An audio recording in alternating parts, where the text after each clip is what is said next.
Assalamualaikum warahmatullahi wabarakatuh. Selamat malam dan senang bertemu kembali dengan pendengar setia dialektika dan kuliah-kuliah umum pada malam ini.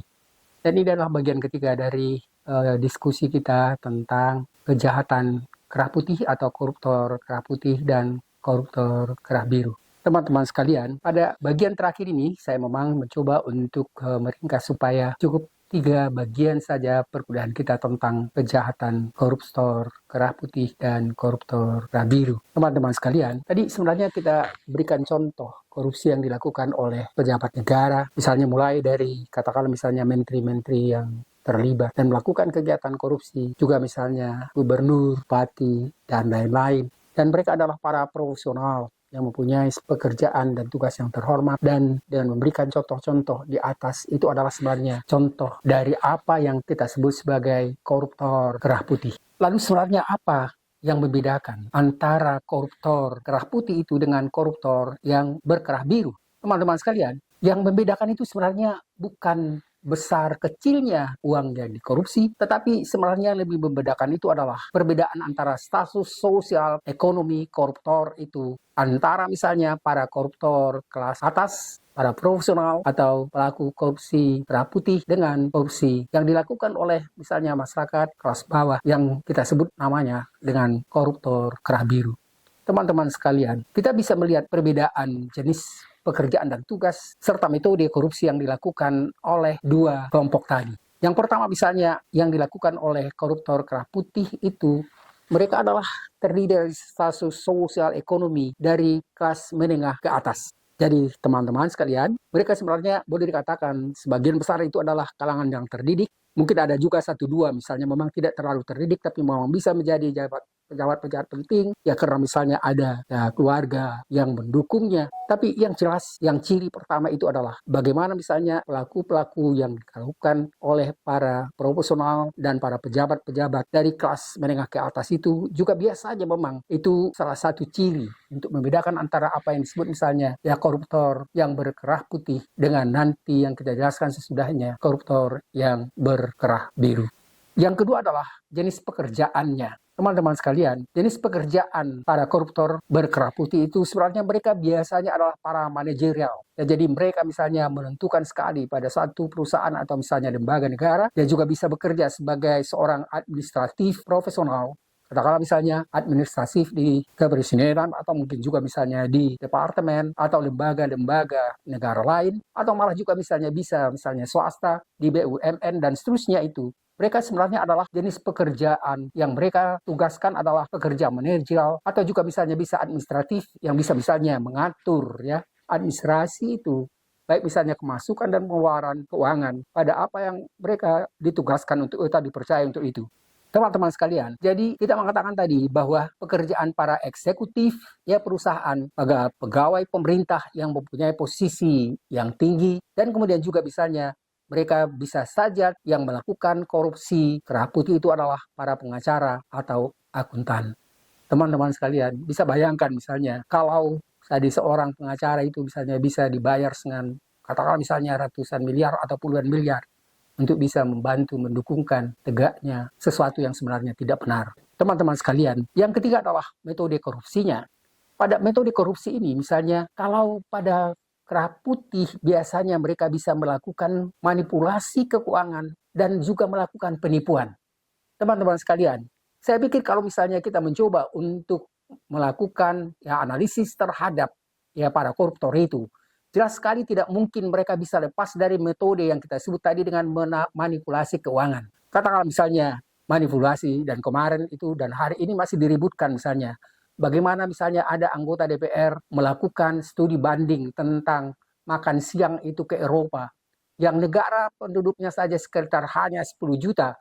Jadi melakukan satu studi banding ke negara Eropa yang makmur, yang masyarakatnya hanya sedikit sekali, tidak sampai sebesar penduduk Jakarta. Dan itu berarti sebenarnya dari segi logika saja, sesuatu yang tidak berarti kita lakukan untuk melakukan misalnya apa yang disebut tadi upaya untuk membenarkan apa yang kita sebut misalnya makan siang gratis untuk anak-anak di Indonesia saja lebih 40 juta orang. Teman-teman sekalian, jadi logikanya tidak nyambung. Karena misalnya melakukan riset dengan tidak melakukan apakah memang layak atau tidak layak, ya riset itu dilakukan, dan ini sebenarnya berkaitan dengan apa yang kita sebut tadi, dengan metode yang digunakan. Jadi dengan itu sebenarnya pasti ada terjadi. Kalaupun misalnya tidak korupsi, tetapi misalnya penggunaan uang yang boleh dikatakan sia-sia, karena sebenarnya tidak begitu berarti untuk apa yang kita akan lakukan di sini, tentang misalnya rencana untuk memberikan makan pagi gratis, makan siang gratis, dan itu pun sebenarnya sudah dikoreksi juga oleh Prabowo. Dan kemudian mengoreksi apakah misalnya akan tetap dengan memberikan misalnya makan siang gratis, atau misalnya diganti dengan yang lain, atau misalnya apakah misalnya tidak lagi memberikan air susu, tapi misalnya diganti dengan telur dan seterusnya. Teman-teman sekalian, jadi sebenarnya dari awal kita bisa melihat, termasuk juga misalnya dari perencanaan yang amburadul dari calon presiden dan wakil presiden waktu itu, yang sebenarnya memang tidak didukung oleh riset yang matang, dan sekarang baru pengen dilakukan riset. Dan kemudian sebenarnya secara sederhana pun orang dari awal bisa menganggap itu sesuatu yang irasional. Teman-teman sekalian, jadi tadi kita katakan misalnya tentang metode korupsinya bisa terjadi dalam bentuk manipulasi keuangan, penipuan, penggelapan, bisa juga dengan suap dan praktek bisnis ilegal lainnya. Praktek bisnis ilegal itu kan saya tidak tahu apakah benar atau tidak. Kan sempat itu heboh tentang bagaimana misalnya pesawat-pesawat akhirnya dibeli oleh Indonesia, oleh Menteri Pertahanan kita. Padahal dulu pertahanan yang sebelumnya, Profesor Yono Sudarsono waktu itu sudah pengen diberikan gratis, dia sudah tidak mau menerima karena menurutnya biaya untuk perbaikan dan seterusnya itu akan lebih besar daripada misalnya pesawat-pesawat itu diterima. Teman-teman sekalian, jadi itu adalah paling tidak 3 problem yang menimbulkan terjadinya korupsi itu. Dan sekarang apa dampaknya? Yang jelas dampaknya adalah pasti berdampak besar pada perekonomian dan institusi negara dalam jumlah, apalagi kalau korupsinya itu jumlah besar.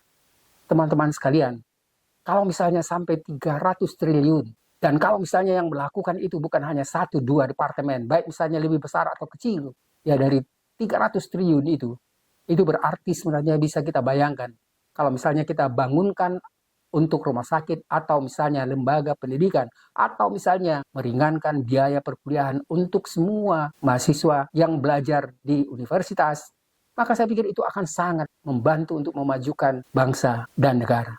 Teman-teman sekalian, saya pernah mendengar misalnya bagaimana sepertinya dikemukakan oleh calon presiden Prabowo, bagaimana kalau kuliah itu misalnya gratis, bagaimana segala macam. Dan saya sebenarnya sudah mengungkapkan itu. Bagaimana misalnya terjadi pada negara-negara yang menerapkan apa yang kita sebut dengan negara kesejahteraan atau welfare states di Eropa, yang itu memang banyak sekali digunakan atau diterima, dilakukan oleh beberapa negara. Memang kalau kita bandingkan misalnya Eropa dengan Indonesia, tentu sekali agak berbeda karena memang mereka sudah negara yang umumnya makmur, penduduknya tidak sebesar Indonesia, dan kemudian mereka memang sudah ada struktur negara yang lebih baik, yang memberi penghargaan pada demokrasi dan azazi, dan juga berarti pengawasan yang cukup ketat untuk tindakan-tindakan bagi orang yang ingin melakukan korupsi. Teman-teman sekalian, jadi tadi dampaknya dikatakan bahwa korupsi itu pasti berdampak besar pada perekonomian negara atau institusi dalam jumlah yang sangat besar. Yang berikutnya, apa yang dimaksud dengan koruptor keras berkerah biru? Teman-teman sekalian, ini yang jelas sebenarnya perbedaan itu adalah pada status sosial. Karena umumnya yang melakukan para pekerja sebenarnya memang berada di tingkat bawah.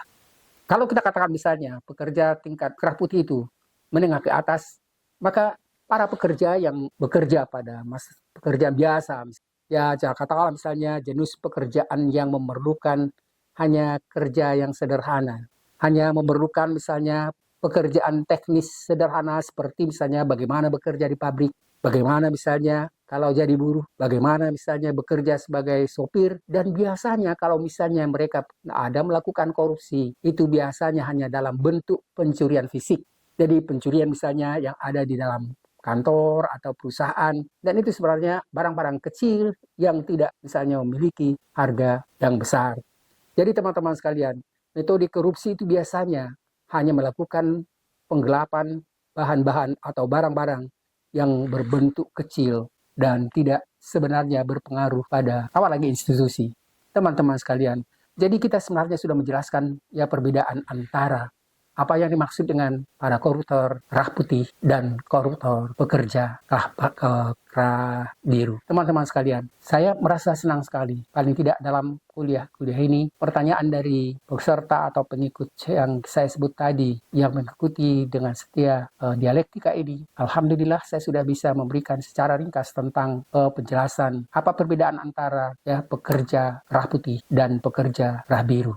Teman-teman sekalian, bagaimanapun juga sebaiknya memang baik misalnya korupsi kerah putih atau korupsi kerah biru sebaiknya dihilangkan atau ditiadakan, dan itu sangat perlu sekali ketika misalnya ada keadilan, ada penghargaan terhadap demokrasi dan hak asasi manusia, dan kemudian misalnya pemberian gaji yang memadai. Terima kasih atas perhatian teman-teman sekalian. Mudah-mudahan kuliah-kuliah kita ini bermanfaat dan bisa memperbaiki pemikiran dan sikap para pekerja, terutama sekali para pekerja, petugas yang bekerja pada lembaga-lembaga negara, atau katakanlah para profesional yang tadi disebut sebagai pekerja kerah putih. Terima kasih, semoga bermanfaat. Selamat malam. Assalamualaikum warahmatullahi wabarakatuh.